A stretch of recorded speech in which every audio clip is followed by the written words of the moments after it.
अगर थोड़ी देर के लिए आप नेत्र बंद करके इसका पूरा संवाद सुनेंगे तो आपको लगेगा कृष्ण दिख गए मुझे। सच दिखा एकदम स्पेल बाउंड।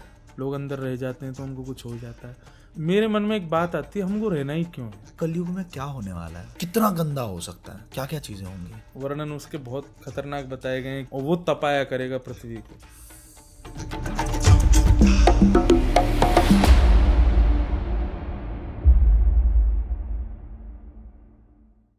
महाराज जी बहुत बहुत स्वागत है आपका हमारे दौरेज पॉडकास्ट। जय श्री कृष्ण। जय श्री कृष्ण। सबसे पहले मैं जानना चाहूँगा और हमारे दर्शक भी जानना चाहेंगे थोड़ा सा आपके बैकग्राउंड के बारे में कि आपने कैसे शुरुआत करी है। ठीक है, आप कथा कर रहे हैं तो कितने टाइम से कथा कर रहे हैं, कैसे रुचि आई आज के जनरेशन में। मतलब रुचि तो है पर पूरी तरीके से इसी फील्ड में उतर के काम करना ये बहुत कम लोग करते हैं आज के जनरेशन में। तो आपका कैसे इंटरेस्ट इसमें डेवलप हुआ? सबसे पहले तो मेरे पिताजी से ही ये प्रारंभ है। वो लगभग 50 वर्षों से कथा कर रहे हैं और अभी तो गणना में वो भारत के सबसे ज़्यादा कथा करने वाले वक्ता हैं। तो उनसे ये प्रेरणा मिली। फिर मेरे पूज्य नाना जी, वो भी भागवत के वक्ता थे, तो नाना जी भी वक्ता, पिताजी भी वक्ता।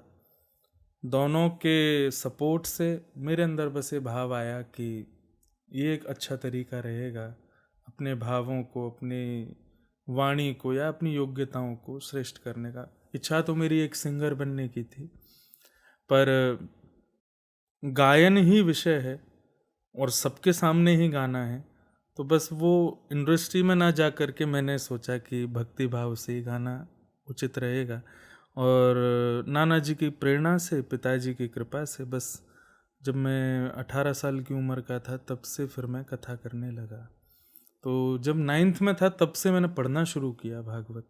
गुरुदेव मुझे पढ़ाते थे और फिर रुचि अपने आप बनती चली गई और लगा कि नहीं, ये एक तरीका है जिससे मैं केवल गायन ही नहीं, बहुत सारी चीज़ों से लोगों के जीवन में बदलाव कर सकता हूँ। तो बस इसलिए इस मार्ग को चुना और आ गए यहाँ पर।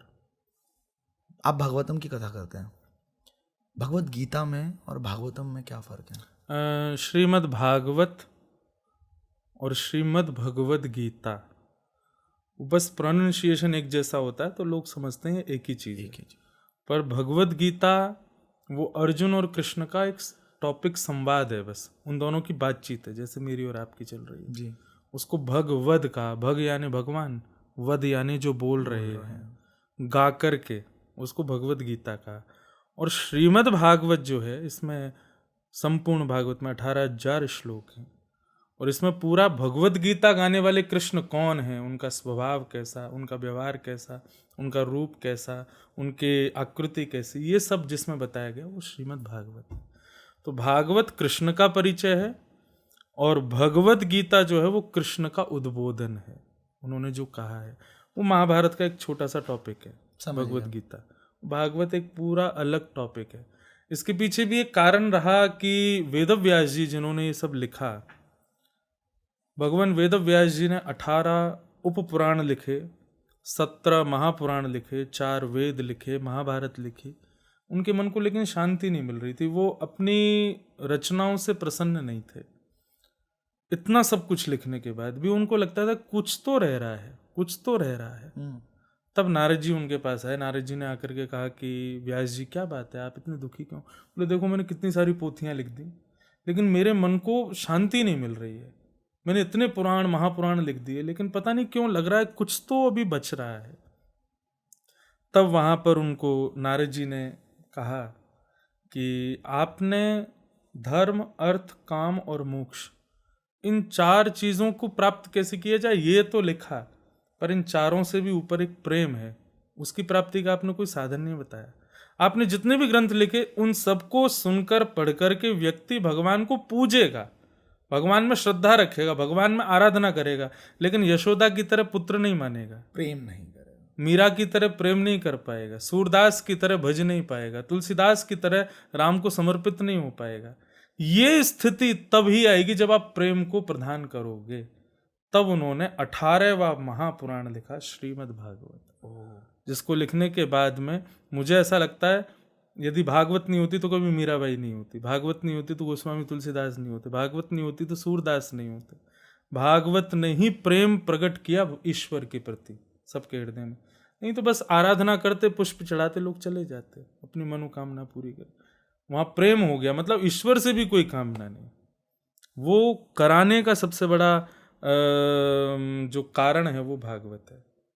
मुझे बहुत ज़्यादा इंटरेस्ट आ रहा है, मैं आपके भागवत की कथा में बैठना चाहता हूँ। हाँ जरूर आओ। कुछ भागवत से कुछ ऐसे संक्षिप्त में अगर आप बताना चाहें, कोई कथा अभी आप बताना चाहें, हमारे ऑडियंस को तो बड़ा मजा आएगा। भागवत में तो भैया बहुत सारी कथाएं, अनेकों कथाएं। कोई भी टॉपिक आप मेरे को बोलो तो मैं प्रयास करूँ। मेरे को आप श्री कृष्ण के बारे में ही कुछ बताएं, जैसे श्री कृष्ण की किसी आकृति के बारे में, या कोई आपने बताया ना कि उनका रंग कैसा था, उनका रूप कैसा था, सुनो। तो थोड़ा डिटेल में बताइए इस बारे में। एक श्लोक है भागवत में, वेणु गीत उसको कहते हैं। तो वेणु गीत का कॉन्सेप्ट क्या था कि गोपियाँ जब अपने घर में बैठती थी और कृष्ण गाय चराने के लिए जाते थे, तो भगवान श्री कृष्ण वंशी बजाते थे, तो वेणु की ध्वनि जब गोपियाँ सुनती थी उनके नेत्र बंद हो जाते और लाइव टेलीकास्ट जैसा जो चल रहा है उस क्षेत्र में वैसा गोपियों को दिखने लग जाता। अच्छा। हाँ, अब कृष्ण ऐसे बैठे हैं, अब कृष्ण ने थोड़ी अपना मुख टेढ़ा किया है, अब वो मुस्कुरा रहे हैं, अब गायों के ऊपर हाथ फेर रहे हैं, सब दिखता था उनको। उसका एक श्लोक है, बरहा पीड़म नटवर वपु कर्णयो कर्णकारम विभ्रदवासः कनक कपिसं वैजयन्तीं च मालां रन्ध्रान् वेणुवधर सुधया पूरयन् गोपवृन्दै वृन्दारण्यं स्वपदरमणं प्राविशद्गीतकीर्तिः। तो वेणु गीत में प्रारंभ में गोपियां भगवान के रूप का वर्णन कर रही हैं, वो कैसे हैं। बरहा पीड़म, अगर कोई जो पॉडकास्ट भी सुन रहे हैं आप भी, अगर थोड़ी देर के लिए आप नेत्र बंद करके इसका पूरा संवाद सुनेंगे तो आपको लगेगा कृष्ण दिख गए मुझे। मैं करना चाहता हूँ। बरहा पीड़म नटवर वपुः, जिन्होंने अपने सिर के दाहिने अंग पर झुका हुआ एक मोर का मुकुट पहना हुआ है।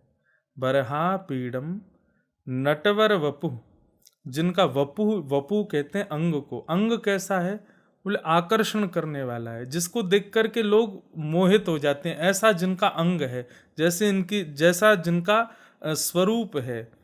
तो मोर मुकुट पहना है।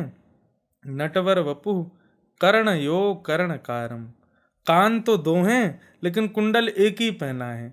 कभी उसको सीधे कान में पहनते हैं, कभी उसी को निकाल के उल्टे कान में पहन लेते हैं, फिर उसी को निकाल के सीधे। चंचल है ना कृष्ण, कुछ ना कुछ करते रहते हैं। तो मोर मुकुट पहना है, दोनों कानों में एक ही कुंडल बार बार पहन रहे हैं, गले में वैजंती माला पहनी है। ऐसी पीतांबरी पहन करके निकले हैं कि नंद भवन से निकलते ही सूर्य अपने आप को बादलों में छुपा लेता है। क्यों? बोले भैया एक सूर्य घूम तो रहा है पृथ्वी पर, तो मेरी क्या आवश्यकता है। वही जयंतीम च मालाम, गले में वैजंती माला पहनते हैं। वैजंती माला भी कैसी, जो पूरे अंग को कवर करे, ऐसी माला पहनते हैं, गले से लेके पैरों तक। उस पर ठोकर मारते हुए चलते हैं ताकि पुष्प आगे पृथ्वी पर गिरते हुए पृथ्वी को सरल बनाते चले। रंध्रान वेणु अधर सुधया, अपने निचले ओष्ठ पर वेणु को धारण करके अपनी कोमल उंगलियों से उसके छिद्रों को आच्छादित कर रहे हैं। अपनी मधुर प्राणमयी ओजस्वी वाणी से, वायु से उस वेणु को वादन कर रहे हैं। जिनके नेत्रों के पलक बार बार बंद हो रहे हैं, खुल रहे हैं, तो मानो ऐसा लग रहा है वेणु को कोई दो लोग पंखा जल रहे हैं। कानों में नाक के नीचे लटक रहा एक मोती, मानो ऐसा लग रहा है वेणु के ऊपर छत्र रखा हो। मानो इस वंशी ने बड़ी तपस्या की तो आज श्री कृष्ण उसकी सेवा कर रहे हैं चरण दबा करके। रंध्रान वेणु अधर सुधया पूरयन गोप वृंदई, गोपियां सब इस रूप का दर्शन कर रही हैं जो कोमल चरणों से वृंदावन के रज में अनावृत बिना पादुका पहने विचरण करते हुए प्रवेश कर रहे हैं। वृंदारण्यम स्वपद रमणम प्राविशद गीत कीर्ति ही, उनकी कीर्ति का गान करते हुए ग्वाल बाल सब आगे पीछे जय जयकार करते हुए चल रहे हैं। ऐसे श्री कृष्ण वो सब गोपियों के हृदय के चित्त को हरण कर रहे हैं। बोलो बाल कृष्ण लाल की जय। तो ये भागवत के वेणु गीत का एक रूप था। सच में देखा, एकदम स्पेल बाउंड। जैसे कि हमने बात करी थी, मैंने पिछले पॉडकास्ट में भी पूछा था और फिर पूछता हूँ ये सवाल, क्योंकि मैं बड़ा कंफ्यूज होता हूँ इंटरनेट को देख के भी और वैसे भी काफ़ी लोगों के मुंह से सुन के, कि जो लिंगायत होते हैं जैसे, तो वो मानते हैं कि महादेव सबसे पहले हैं, महादेव सबसे ज़्यादा शक्तिशाली हैं, महादेव के बाद उनके अंगूठे के 10वें भाग से की रगड़ से विष्णु जी निकले, विष्णु जी की नाभि से ब्रह्मा जी निकले। ऐसी एक मान्यता है। दूसरी मान्यता ये है कि सबसे पहले नारायण आए, सबसे पहले श्री कृष्ण आए, सबसे पहले विष्णु भगवान आए, उनसे ये प्राकट्य हुआ। कुछ लोगों का मानना है कि शक्ति सबसे पहले आई। तो सच क्या है ये जानना चाहता हूँ मैं। सच ये है कि सबको लगता है हमारे माता पिता सबसे अच्छे हैं। आज मैं और आप भी मिल रहे हैं, आपके माता पिता हैं, मेरे माता, अपने माता पिता सबको सबसे प्रिय लगते हैं। तो जिसमें जिसकी निष्ठा हो जाती है वो उसके आगे किसी को नहीं देखना चाहता। तो ये कहीं विवादित प्रसंग ना बन जाए, इसलिए सब श्रेष्ठ हैं। पर फिर भी यदि पुराणों के हिसाब से यदि आप पूछें तो वेद व्यास जी ने, जैसा मैंने कहा कि उन्होंने 18 महापुराण पहले लिखे, 17 महापुराण, 18वां महापुराण भागवतम लिखा। तो जब भागवत की रचना कर रहे थे तो एक बार को उनके मन में जिज्ञासा हुई कि मैंने पहले कुछ चीज़ें ऐसी लिखी हैं जो मैं अब नहीं लिख रहा हूँ, तो कहीं लोगों के मन में संशय ना हो जाए, तो क्या करूँ। तो भागवत में उन्होंने स्पष्ट कर दिया कि जो मैंने भागवत में लिखा है आप पिछले ग्रंथों को पढ़ जरूर लीजिएगा, लेकिन प्रमाणित भागवत को ही मानिएगा, क्योंकि यहाँ पर सारम सारम समुद्वतम, मैंने सब पुराणों का सार लिखा है। तो कहीं शिव महापुराण में महादेव को श्रेष्ठ बताया जा रहा है, वहाँ देवी भागवत में देवी को श्रेष्ठ प्रधान बताया जा रहा है, परंतु उन सबको लिखते हुए जब अंत में भागवत लिखा ना, तब उन्होंने स्पष्ट कर दिया कि भाई सबसे बड़े नारायण हैं, विष्णु से ही सब प्रकट होते हैं, वो ही आदि ब्रह्म हैं, उन्हीं से ब्रह्मा, उन्हीं से रुद्र, उन्हीं का ही सब अंश हैं। अब बात आती है कि जो लिंगायत हैं, जो शाक्त हैं, वो लोग क्या करें। वो लोग इस बात को सुन के कहेंगे बताओ आपने तो हमारे देवों को छोटा ही बता दिया। नहीं, वो श्रेष्ठ हैं। आप निष्ठा उसी में रखो जिसमें आपका मन लग रहा हो। प्रेम सबसे करो, निष्ठा किसी एक में ही रखो। दूसरे के भी माता पिता मिल जाएं तो उनको भी प्रणाम करो, लेकिन निष्ठा तो अपने माता पिता में ही रखो ना। तो ऐसे ही अगर आपको गणपति प्रिय है, आपको शक्ति प्रिय है, आपको रुद्र प्रिय है, उनमें पूर्ण निष्ठा रखो। मैं ये नहीं कह रहा हूं कि आप उनको तुरंत छोड़ दो, इस बात को सुन के आप उन्हीं में ही सब कुछ करो। प्रेम सबसे करो, निष्ठा अपनी प्रबल किसी में भी कर लो। ठाकुर जी ने इतने रूप बनाए ही इसीलिए, ताकि जरूरी नहीं है कि एक में ही सबका मन लगे, बहुत सारे हैं, तुमको जो भाई उसमें मेरा दर्शन कर लो। इसके पीछे एक कथा भी है बड़ी छोटी सी। एक गणपत भट्ट नाम के भक्त थे गणेश जी के, वो जगन्नाथपुरी गए। उनको नहीं पता था कि जगन्नाथपुरी में कृष्ण के दर्शन है, उनको लगा कि यहाँ पे भी गणेश जी होंगे। तो जब वो वहाँ पहुँचे तो वहाँ जाकर के उन्होंने पूछा कि यहाँ मंदिर में कौन से ठाकुर जी हैं। बोले यहाँ तो कृष्ण है। राम राम राम, ये मैंने क्या कर दी, अरे मैं तो गणपति का भक्त हूँ, मैं उनके अलावा किसी को देखता ही नहीं हूँ। और ये तो बड़ा खतरनाक है कृष्ण, ये तो एक बार जिसको देख लेता उसको अपना बना लेता है। अब वो सोचने लगे मैं वापस कब जाऊंगा अपने गांव, मेरा तो पूरी भक्ति नष्ट हो जाएगी इसका दर्शन कर लिया, तो मैं तो गणेश जी को ही देखूंगा। उसकी निष्ठा जगन्नाथ जी को इतनी प्रिय लगी, बताओ ये गणेश जी का इतना प्रिय है कि ये मेरे दर्शन नहीं कर रहा है उनके चक्कर में। तो भगवान छोटा सा रूप धारण करके उसके पास गए, समुद्र किनारे बैठ कर रो रहा था, हे गणपति बप्पा मुझे क्षमा कर देना, मैंने अपराध कर दिया, मैं दूसरे देव के पास आ गया। तो ठाकुर जी उसके पास आए, आके बोले तुम क्यों रो रहे हो। बोले कि मैं गणेश जी का भक्त हूँ और ये कृष्ण की नगरी है जगन्नाथपुर। बोले नहीं, तुमको किसी ने झूठ फेंका दिया है, वो ये जगन्नाथ गणेश जी तो हैं। बोले सही बताओ। बोले हाँ गणेश जी हैं। बोले मैं कैसे मानूं।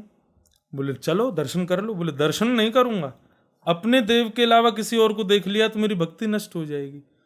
तो जगन्नाथ जी बोले तो एक काम करो, तुम आंखों में पट्टी बांध के चलो और जाके उनका स्पर्श कर लेना, सूंड नाक, इनसे तो पता चल जाएगा कि गणेश जी हैं। हाँ ये उपाय ठीक है।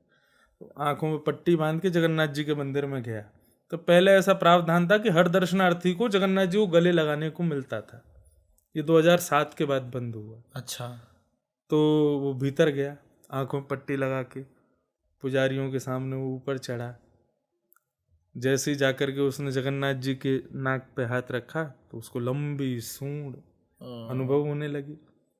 उसने कहा सूंड तो है, पीछे काल से थोड़ा इधर किया तो लंबे लंबे कान। बोले ये सब तो है, बोले ये तो गणेश जी जैसे कान नाक सब है।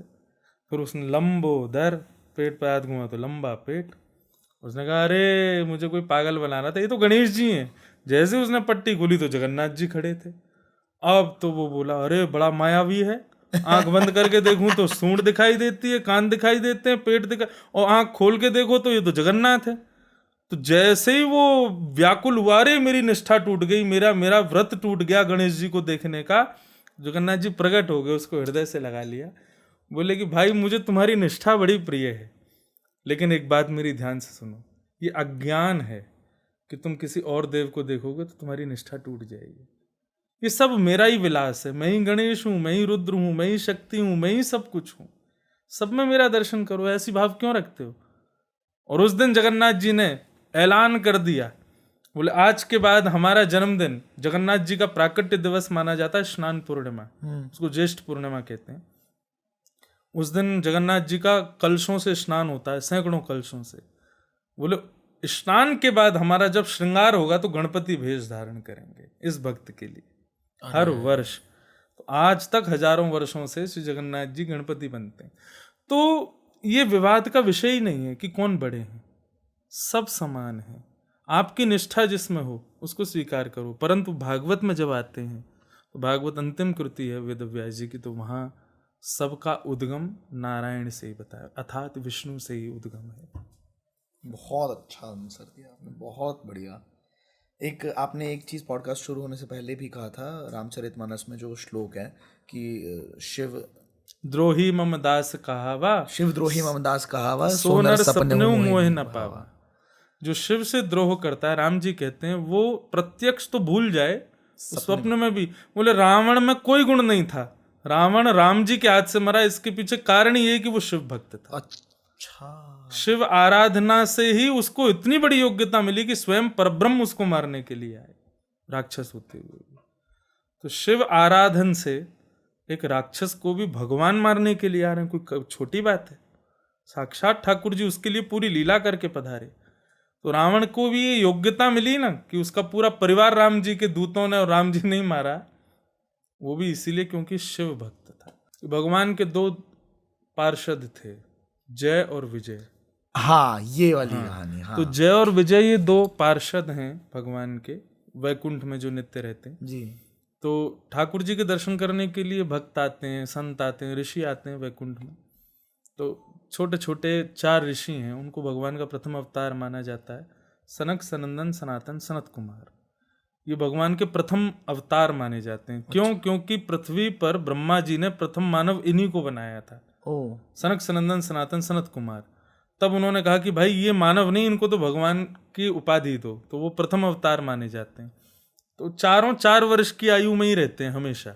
वैसे तो आयु 1000 वर्ष के हैं, पर वो दिखते ऐसे ही 4 वर्ष के बालकों जैसे। तो वो भगवान का दर्शन करने के लिए गए, तो जय विजय ने थोड़ा सा उनका उपहास कर दिया। बताओ, नन्हे नन्हे से ऋषि बालक और आदि, फिर उनको दर्शन के लिए रोका, ऐसा कुछ आता है। तो उन चारों ने कहा कि भाई तुम भेद दृष्टि रखते हो, हैं? श्रेष्ठ ऋषियों में, सामान्य ऋषियों में, छोटे ऋषियों में भेद दृष्टि रखते हो, तुम भगवान के पार्षद बनने लायक नहीं हो, तुम्हारी दृष्टि में भेद है, जाओ हम श्राप देते हैं कि तुम राक्षस बन जाओ। और जैसे ही ये श्राप लगा उनको, भगवान इतने में प्रकट हो गए और प्रकट होकर के बोले, भगवान आपने इनको श्राप दिया है कि ये राक्षस बनेंगे हर युग में, तो मैं भी इनका उद्धार करने के लिए अवतार धारण करूंगा। ये 3 बार राक्षस बनेंगे दोनों, और मैं इनको मारने के लिए 4 अवतार धारण करूंगा। तो सतयुग में, प्रथम युग में हिरण्यकश्यप और हिरण्याक्ष 2 रूप में वे दोनों आए, और उन दोनों को मारने के लिए, हिरण्याक्ष को मारने वराह भगवान और हिरण्यकश्यप को मारने के लिए नृसिंह भगवान आए। त्रेता में वही रावण और कुंभकर्ण बन करके आए, अच्छा। उनको मारने के लिए भगवान राम बन करके आए। 3 अवतार हो गए भगवान के, नृसिंह, वराह, वराह, राम। राम। उसके बाद द्वापर में ये दोनों शिशुपाल और दंतवक्र बन के आए, और इनको मारने के लिए भगवान श्री कृष्ण बन कंस नहीं बन गया है? नहीं, कंस तो वृंदावन मथुरा का एक क्रूर राक्षस था। अच्छा, हाँ, लेकिन वो ये नहीं थे। ठीक ठीक। हाँ, यहाँ तो शिशुपाल और दंतवक्र के रूप में ये दोनों आए थे, तब भगवान कृष्ण पधारे और उन्होंने आकर के इनका उद्धार किया। इस प्रकार इनके जो श्राप था उसको ठाकुर जी ने वहन किया।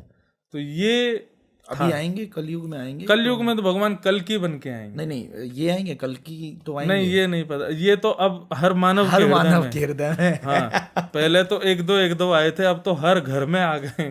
मुझसे एक बार किसी ने इंटरव्यू में पूछा, रावण बैठा, इतने हाँ, राम कहाँ से लाऊं। सही बात है, बिल्कुल। ये तो अभी कलयुग बड़ा खतरनाक है महाराज।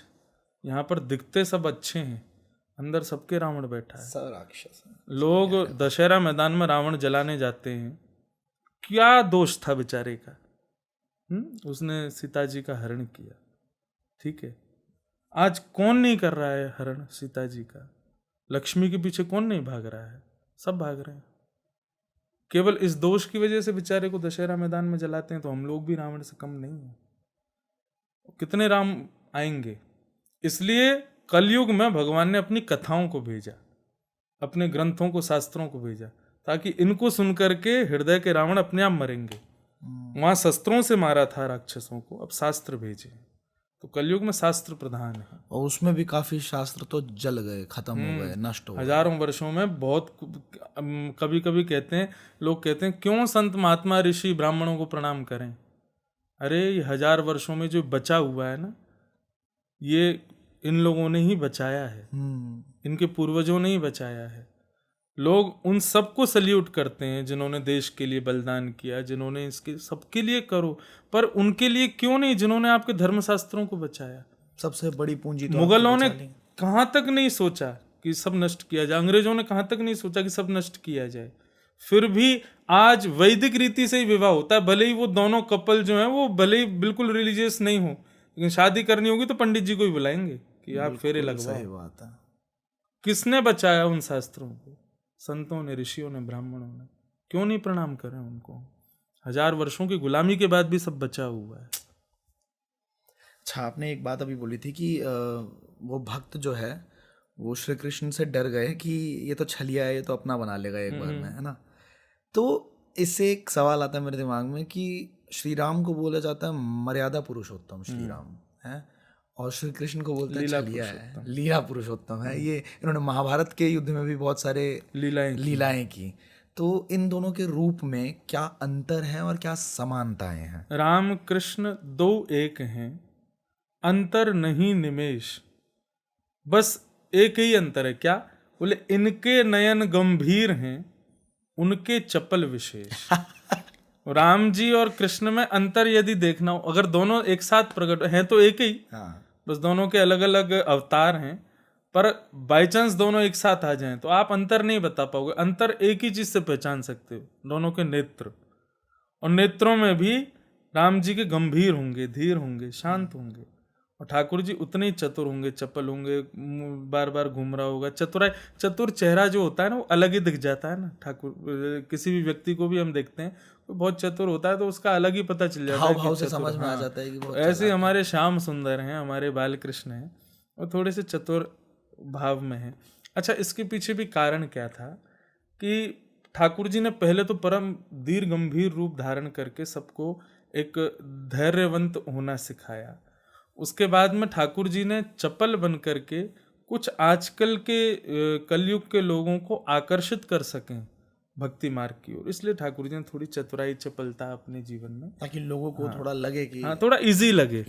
अभी क्या होता है कि हम थोड़े ज्यादा ही गंभीर हो जाएं तो थोड़ा अनइजी हो जाते हैं कई लोग कि भाई ये तो बड़े गंभीर हैं, पर हम जब इजी हो जाते हैं उनके आगे, थोड़ा सा नटखट हो जाते हैं, तो सामने वाला कंफर्टेबल हो जाता है। बिल्कुल सही है। तो इसी तरह श्री कृष्ण अवतार जो है वो सबको कंफर्टेबल करने के लिए एक प्रकार से ठाकुर जी लीला पुरुषोत्तम बन करके पधारे।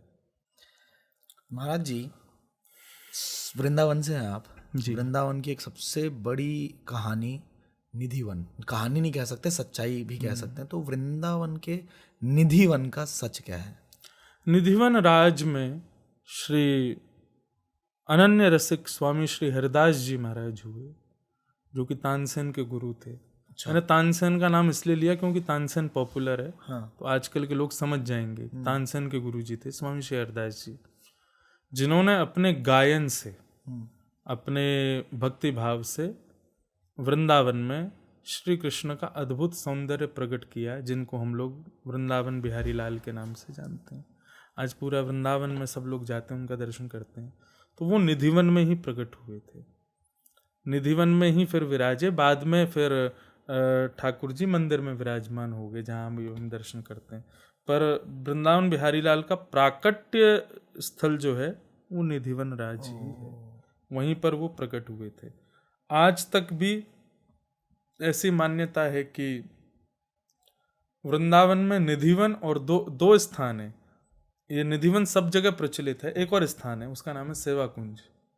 ये दो स्थान ऐसे हैं जो भगवान के नित्य लीला आज भी वहाँ होती है। हाँ, वही रात्रि में वहाँ समस्त वृक्ष वल्लरियाँ जो हैं वो सब गोपियाँ बन जाती हैं। हाँ, रात में मैं जब गया था मैंने ये देखा भी कि वृक्षों का भी जो आकार है वो पूरा डांसिंग आकार है। हाँ बिल्कुल वैसे ही है कि वो सब नृत्य आकार में रहते हैं, और बंदर भी अंदर नहीं रुकते, जो कि बंदर इतने आक्रामक रहते हैं वृंदावन में, वो भी रात्रि में सब छोड़ के चले जाते हैं वहाँ से। कारण यह है कि वो ठाकुर जी का प्राइवेट स्थान है। वहाँ आज भी वृंदावन में बताऊँ ना, वृंदावन को हम पॉडकास्ट के द्वारा बताने की कोशिश करेंगे तो एक प्रकार से हम न्याय नहीं करेंगे। वृंदावन को समझने के लिए एक पूरी फिलॉसफी है, पूरा एक दर्शन शास्त्र है। लोग यूं ही नहीं वृंदावन में अपने घर बना लेते हैं, वहीं बसते हैं, वहीं रहते हैं, रज उपासना, रस उपासना करते हैं, तब जाके वृंदावन समझ आता है। बट फिर भी आजकल के लोगों को थोड़ा समझाने के लिए भाव यही है कि वृंदावन में ये जो निधिवन और सेवा कुंज है ना, ये भगवान की नित्य लीला स्थली है। आज भी रात में वहाँ लीला होती है। अब लोग पूछते हैं कि लोग अंदर रह जाते हैं तो उनको कुछ हो जाता है। मेरे मन में एक बात आती है, हमको रहना ही क्यों है?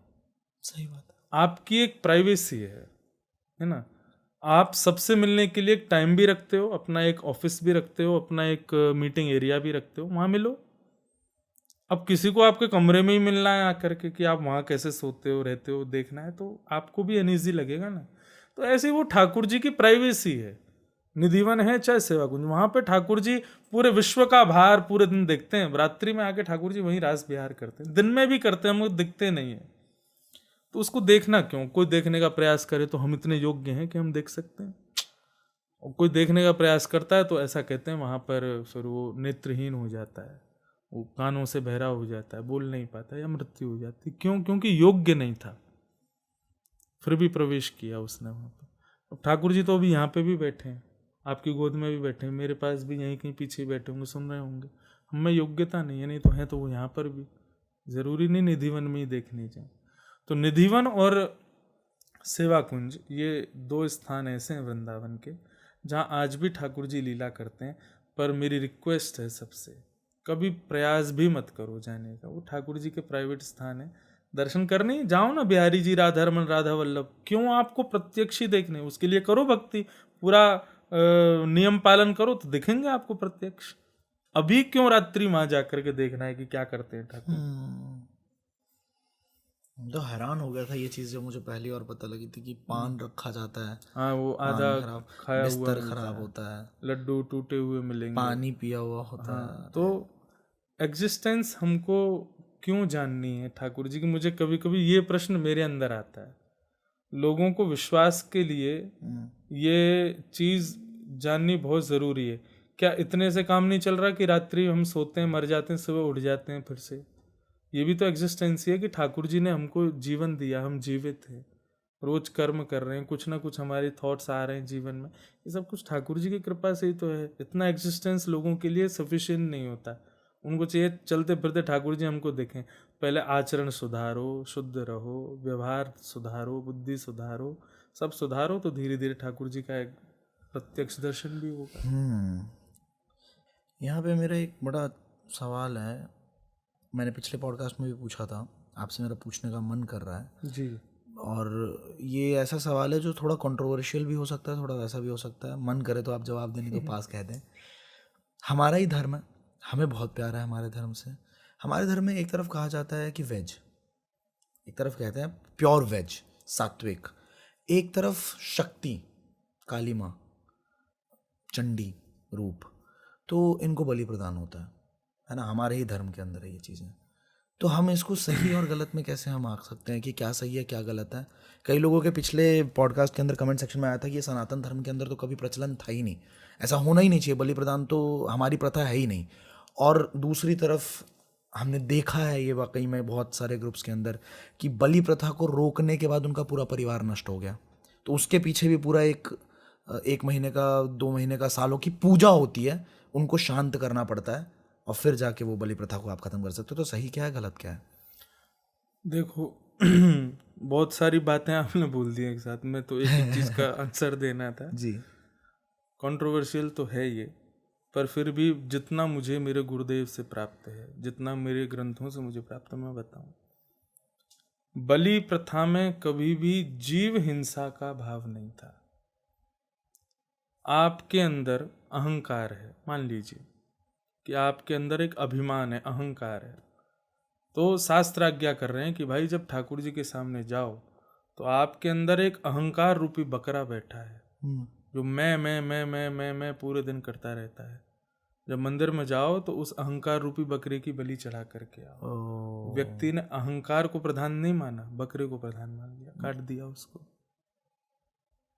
व्यक्ति ने अहंकार नष्ट नहीं किया वहां जाकर के कि भाई मेरे अंदर अभिमान है, किसी और की उपलब्धि मुझसे नहीं देखी जाती, ये मेरा एक दुर्गुण है, मुझे मंदिर में जाके इसकी बलि चढ़ानी। मैं वो नहीं करके उसी का एक दिखने वाला फॉर्म जो बकरा है मैं उसको चढ़ा दे रहा हूँ, वो नहीं।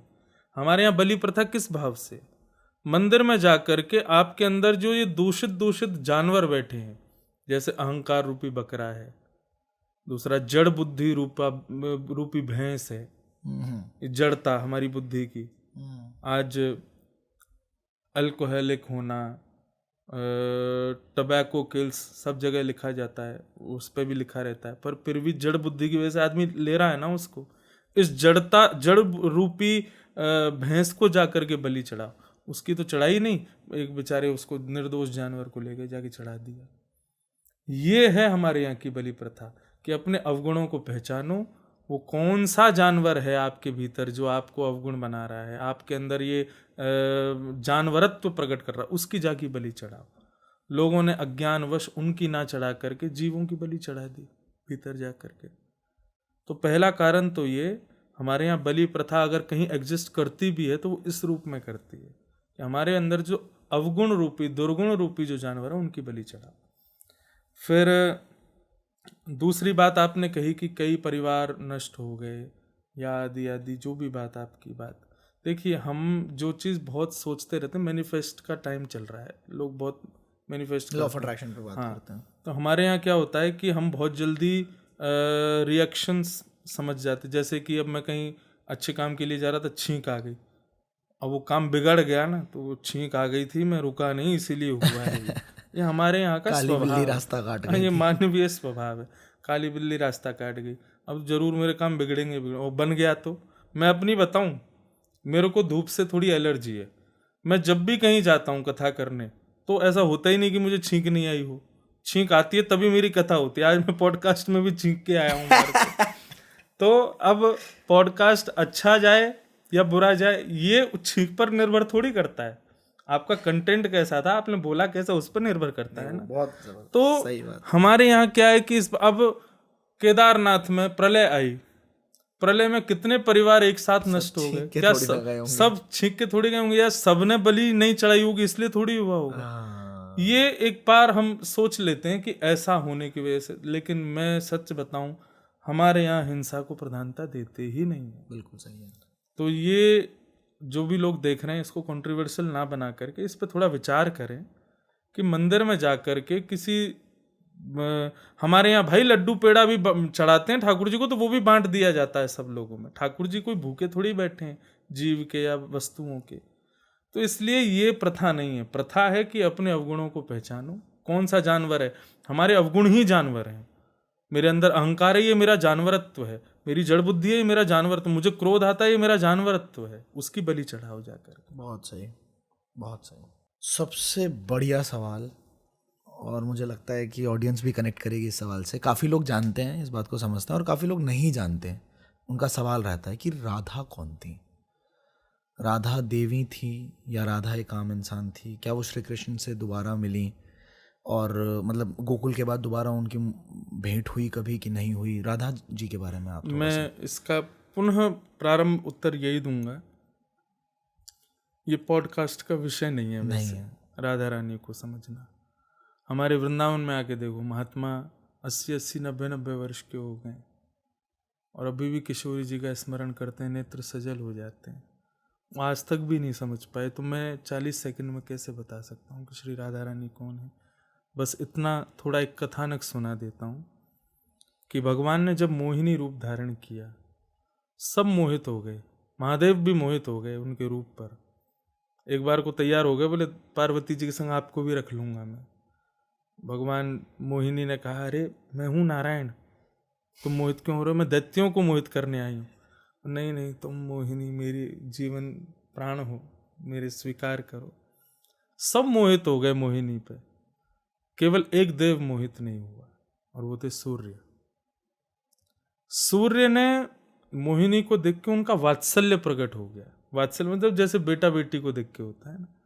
सबको तो लग रहा था इतनी सुंदर पत्नी हो, पर सूर्य को लगा इतनी सुंदर बेटी हो और उसका मैं कन्यादान करूं, मुझे सौभाग्य मिले ऐसी सुंदर बेटी मेरी हो। भगवान किसी से नहीं रीझे, सूर्य से रीझ गए और सूर्य को कहा कि मैं आपके मन के भाव से बड़ा प्रसन्न हूँ। आगे द्वापर आ रहा है, मेरा कृष्ण अवतार होगा। उस समय आपके मनोभाव को पूर्ण करने के लिए मैं ही परब्रह्म ही, जो कृष्ण बन के आ रहा है, मैं परब्रह्म ही, मेरी अलादनी शक्ति आपके यहाँ पुत्री बन के आएगी और आप वृषभानु के रूप में ब्रज में जन्म लोगे। तो मेरी ही आह्लादनी शक्ति आपके यहाँ और वो इतनी सुंदर होगी कि जैसे मोहिनी को देख के देवता मोहित हो गए, ऐसे करोड़ों मोहिनियां भी जिसको देख के मोहित हो जाएंगी। ऐसा रूप धारण करके मैं आपकी पुत्री बन के आऊंगा। तो वही भानु यानी कि सूर्य, वो वृषभानु बने द्वापर में, और उनके यहाँ वही नारायण की शक्ति, आह्लादनी शक्ति, वो राधा रानी बन के आए। रोंगटे खड़े हुए हैं मेरे। तो पहली बात ये है किशोरी जी का प्रादुर्भाव। हमारे यहाँ व्रज में राधा रानी स्पष्ट ना कहकर किशोरी जी कहते हैं, श्यामाजू कहते हैं। फिर दूसरी बात, कृष्ण राधा प्रेम, इसकी विषय में चर्चा होती है, तो ये भी विषय बोलने का नहीं, पर फिर भी मैं कोशिश करता हूँ। दोनों एक ही हैं। अपने आप से किसको प्रेम नहीं होता, सबको प्रेम होता है। पर मुझे ही दिख जाए कि मैं ही एक अलग फॉर्म में घूम रहा हूँ, तो आप विश्वास मानिए आपका ही एक फॉर्म और घूम रहा हो बाहर, और वो आपकी तरह ही चल फिर और सब कार्य कर रहा हो, आपसे भी ज़्यादा सुंदर हो, तो आप भी उससे आकर्षित हो जाओगे। 24 घंटे आप निकाल सकते हो उसको देखने के लिए। ठीक वैसे ही श्याम सुंदर की आह्लादनी शक्ति किशोरी जी भ्रमण कर रहे हैं। जब पहली बार कृष्ण पटरानियों ने द्वारिका से कुरुक्षेत्र जब आए थे, कथा आती है लंबी, वहाँ जब उन्होंने राधा रानी का दर्शन किया भगवान की पत्नियों ने, तो गई तो 8 थीं, पर दर्शन एक ही को हुए, क्योंकि सब मूर्छित होती चली गई, इतनी सुंदर थे दास दासियां। बोले कि भाई दासियां ही इतनी सुंदर हैं तो स्वामिनी को कैसे देखेंगे। तो जब रुक्मणी जी ने जब किशोरी जी को देखा, बाहर आई, तो सबने पूछा कैसी हैं किशोरी जी, राधा रानी, जिनके लिए हमारे श्याम सुंदर इतने व्याकुल रहते हैं।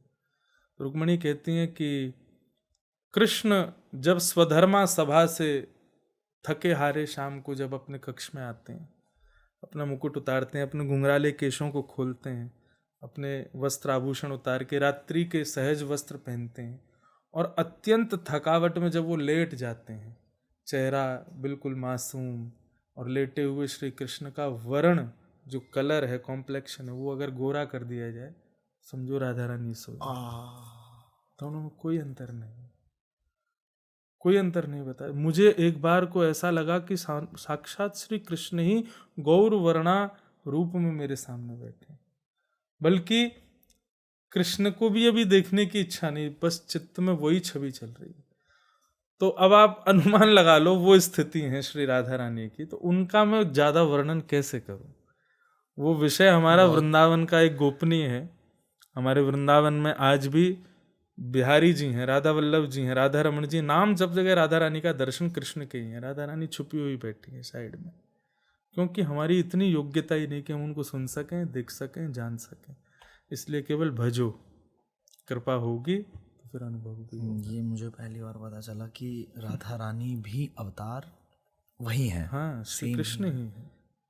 कृष्णम राधा, अब कोई इस पर विवाद ना करे तो इसलिए कृष्णम राधा स्वरूपाम वै राधा कृष्ण स्वरूपिणो कलात्मानम निकुंजस्थम गुरु रूपम सदा भजे। ये दोनों एक दूसरे के ही रूप हैं, इनमें कोई अंतर नहीं है। बस निष्काम प्रेम को स्थापित करने के लिए किशोरी जी का रूप धारण किया। हमारा आपका प्रेम कामनाओं से युक्त है, सब जगह हमारी कामना ही है, हमारी इच्छा ही है। वो मुझे देखे, वो मुझे मिले, वो मुझसे कुछ कहे, मुझसे बात करे। पर यहाँ इस प्रेम में कोई कामना नहीं, ना मिलने की, ना देखने की, ना स्पर्श की, ना बात की, कुछ नहीं, बस प्रेम है। उस निष्काम प्रेम की स्थापना के लिए श्री किशोरी जी को भेजा ठाकुर। मैं अपनी जनता को बोलना चाहता हूँ कि अगर आपको ये पॉडकास्ट पसंद आया है और आपके मन में कोई सवाल है तो नीचे कमेंट सेक्शन पूरा आपके लिए खुला हुआ है। महाराज जी आप आएंगे दोबारा? आपको आना पड़ेगा जरूर जरूर। तो महाराज जी दोबारा ज़रूर हमारे साथ आएंगे एंड आप अपने सवालों को नीचे लिख सकते हो। मैं पूरी कोशिश करूँगा जो भी रेलेवेंट और अच्छे सवाल होंगे उनको मैं अगली बार महाराज जी से पूछूंगा।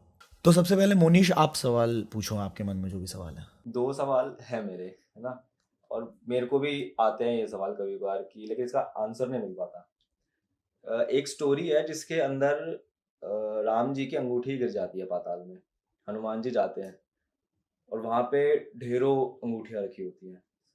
तो ऐसा उनको बताया जाता है कि ये जो हो रहा है वो पहले भी कई बार हो चुका है ना। और जैसे हमें पता है कि जितने भी युग आए हैं उनके बारे में हमने कहीं ना कहीं पढ़ा, लेकिन अगर कलयुग भी आ चुका है तो कलयुग के बारे में हमारे पास कोई भी वैसी किताब क्यों नहीं है, या फिर कलयुग में क्या हुआ था ऐसी स्टोरी हमारे पास क्यों नहीं है। सबसे बड़ी बात यह है कि ये बात तो सत्य है कि ठाकुर जी हर बार ऐसे अवतार लेते हैं। राम अवतार पहले भी हो चुके हैं, स्थान बदल जाता है। जैसे आप कभी बाली इंडोनेशिया की तरफ जाएंगे तो वहाँ के लोगों का मानना है कि राम जन्म यहीं हुआ था, यहीं पर सब हुआ था। अच्छा, किसी कल्प में, अच्छा, किसी कल्प में राम अवतार वहाँ भी हुआ होगा। एक बार मैं यूएस में था तो वहाँ पर टेक्सास में बताते हैं यही रावण की गुफा है। हाँ, और जब आप कैलिफोर्निया तरफ जाएंगे तो वहाँ पर ऊंचे ऊंचे पहाड़ हैं नीचे की ओर, और उनमें रैम केव्स और ऐसे करके उनके कुछ नाम भी बताए जाते हैं। तो कल्पों में क्या है, जगह परिवर्तित होती रहती है, थोड़ी बहुत लीला चेंजेस होते हैं, बाकी सब होता रहता है। पर मैं और आप और हम सब जो ये मिल रहे हैं ये बार बार नहीं होता, हर बार कुछ ना कुछ अलग होता है। दूसरी बात एक और ये है कि जो कलयुग है ना, ये एक प्रकार का एग्जामिनेशन है। बाकी के 3 युग जो हैं ये पूरे गाइड बुक हैं, सतयुग, त्रेता, द्वापर। उनके हमको पूरा सिनेरियोज बता दिए जाते हैं, चैप्टर्स बता दिए जाते हैं। अब इससे अपना कलयुग में एग्जामिनेशन 3 घंटे का एग्जाम है, बाल अवस्था, युवावस्था और वृद्धावस्था, अब इसको पार करो। इसलिए कलयुग का कहीं भी कोई उल्लेख नहीं मिलता। बस कलयुग के बारे में सुनने में यही आता है कि कलयुग इतना प्रचंड हो जाएगा, इतना भयानक हो जाएगा, ऐसा हो जाएगा, ऐसे ऐसे लोग। अब आज हम लोग कई चीज़ें अनुभव करते हैं कि यार बहुत चीज़ें बदल गई, पर गोस्वामी तुलसीदास जी महाराज 500 वर्ष पहले लिख गए थे उसमें। अपने वेदव्यास जी महाराज हजारों वर्ष पहले भागवत में लिख गए थे कलयुग ऐसा होगा। ये कैसे कि कलयुग के थोड़े थोड़े स्वभाव पता हैं सबको, क्योंकि वो हर बार होते हैं, पर जरूरी नहीं है कि यही सब चीज़ दोबारा होती होगी। तो ये है कलयुग जो है वो एग्जामिनेशन है, बाकी के 3 युग जो हैं ये आपका सिलेबस है। उसको पढ़ो, उनको समझ लो और अपना एग्जाम अच्छे से दे के जाओ। तो मेरा यहाँ सवाल है, कलयुग में क्या होने वाला है? थोड़ा आप इस पे प्रकाश डालोगे कि क्या, कितना गंदा हो सकता है, क्या क्या चीज़ें होंगी? क्या करना है जान के, आज कम है। ये भी बात है। नहीं, लेकिन फिर भी मैं बता दूं कि बस राक्षसत्व की पराकाष्ठा पार हो जाएगी।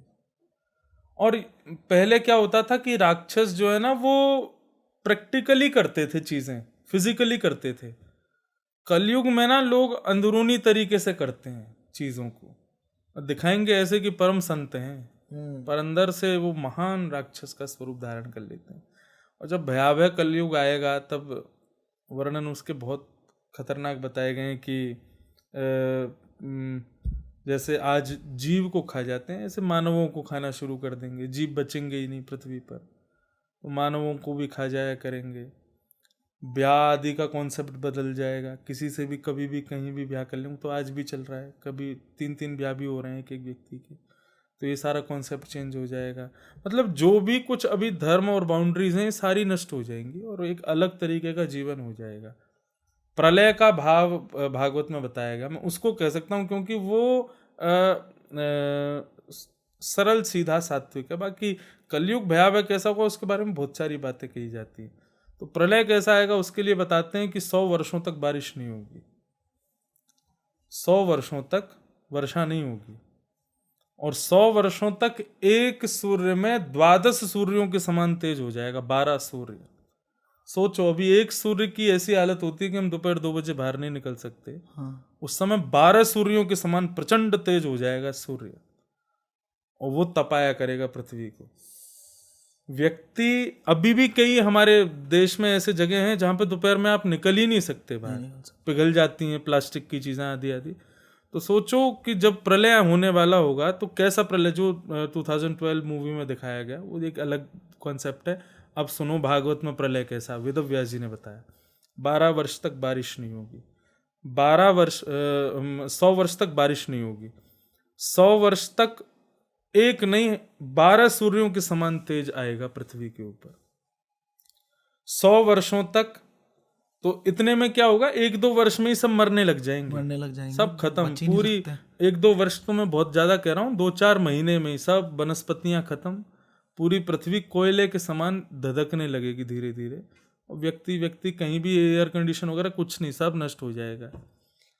उसके बाद क्या होगा कि शेषनाग के सिर के ऊपर पृथ्वी है, ऐसा शास्त्रों में बताते हैं, तिल के समान। तो शेषनाग के 1000 फन है, वो 1000 फनों से भी अग्नि के गोले प्रकट करेंगे। इतनी प्रचंड गर्मी हो जाएगी कि आदमी गर्मी से ही तड़प तड़प के मर जाएगा।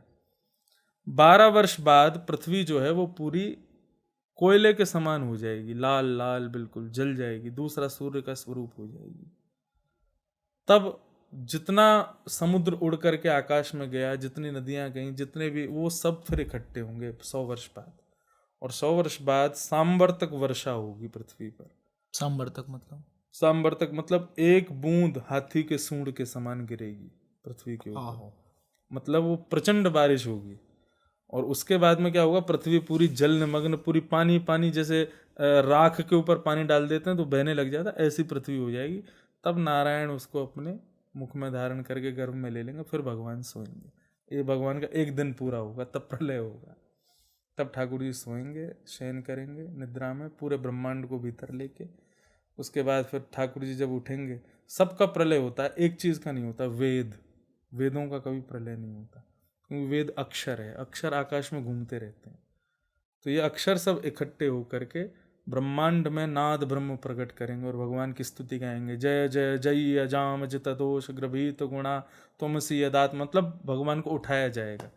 तब फिर भगवान उठेंगे, उठ करके फिर दोबारा से सृष्टि प्रारंभ होगी, दूसरा कल्प शुरू होगा, सतयुग त्रेता द्वापर कलयुग फिर शुरू होगा, फिर चलेगा, फिर एक दिन तक ये चलेगा। ठाकुर जी का एक दिन कितना लंबा, उसके बारे में क्या क्या बताया शास्त्रों में। ब्रह्मा जी का ही एक दिन बताते हैं। सतयुग त्रेता द्वापर कलयुग जब 71 टाइम्स बीत जाते हैं तब ब्रह्मा जी का एक दिन होता है। ऐसे ब्रह्मा जी की जब 100 साल हो जाते हैं तब भगवान का एक दिन होता है, तब प्रलय होता है। तो बहुत खतरनाक है वो विषय। बहुत जबरदस्त। मतलब कहने का मतलब यह है कि यही मौका है निकल लो और अच्छे कर्म करके निकल लो ताकि उससे बचे। धन्यवाद आपका बहुत बहुत। दोबारा मिलते हैं जल्दी से इस बिल्कुल, पॉडकास्ट में। अगर आपको ये पॉडकास्ट अच्छा लगा है तो मेरा आपसे यही निवेदन रहेगा कि सनातन धर्म को, हमारे रूट्स को हम लोग बढ़ा रहे हैं, हम वापस से बात कर रहे हैं इसके ऊपर, तो सब सच में दिल से रिक्वेस्ट है कि इसको घर घर तक पहुंचाइए, हर किसी के साथ शेयर कीजिए, ताकि लोग वापस से, एक मौका उनको मिल रहा है, उस मौके को वो जी लें और मोक्ष की तरफ कोशिश करें। ठीक है, थैंक यू सो मच। जय श्री कृष्ण। जय श्री कृष्ण।